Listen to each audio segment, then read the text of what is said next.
Right. ఇక America రక్షణ వ్యవస్థలో అత్యంత కీలకమైన F-35 యుద్ధ విమానాల భవిష్యత్తు ఇప్పుడు చైనా చేతుల్లో చిక్కుకుంది.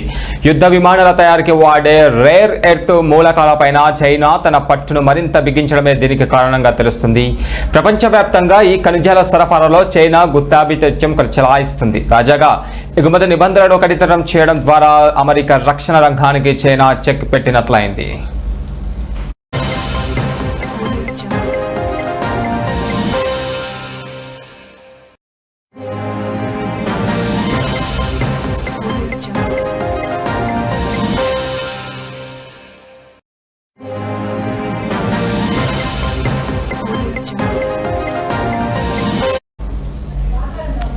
ఒక్కో F-35 యుద్ధ విమానంలో దాదాపు 435 కిలోల రేర్ ఎర్త్ మూలకాలను ఉపయోగిస్తారు. విమానంలోని ఇంజన్లు, రాడార్ వ్యవస్థలు, సెన్సార్ల తయారీలో ఇవి అత్యంత కీలకం. ఈ ఖనిజాల శుద్ధి ప్రక్రియలో 90% పైగా వాటా చైనాదే. ఒకవేళ చైనా ఈ సరఫరాను పూర్తిగా నిలిపివేస్తే అమెరికా తన అత్యాధునిక యుద్ధ విమానాలను తయారు చేయలేక చేతులెత్తేయాల్సిన పరిస్థితి ఏర్పడబోతుంది.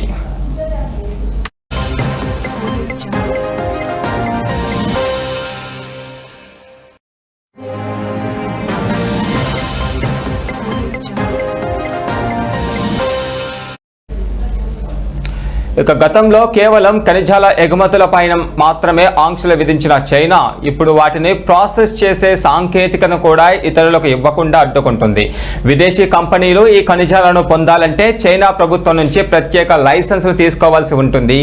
ముఖ్యంగా అమెరికా రక్షణ రంగానికి అనుబంధంగా ఉన్న కంపెనీలకు ఈ లైసెన్సులు నిరాకరించడం ద్వారా అమెరికా సైనిక సామర్థ్యాన్ని చైనా దెబ్బతీస్తుంది. ఇప్పటికే 100కు పైగా F-35 విమానాల డెలివరీ ఈ కారణంతోనే ఆలస్యం అయినట్లుగా తెలుస్తుంది.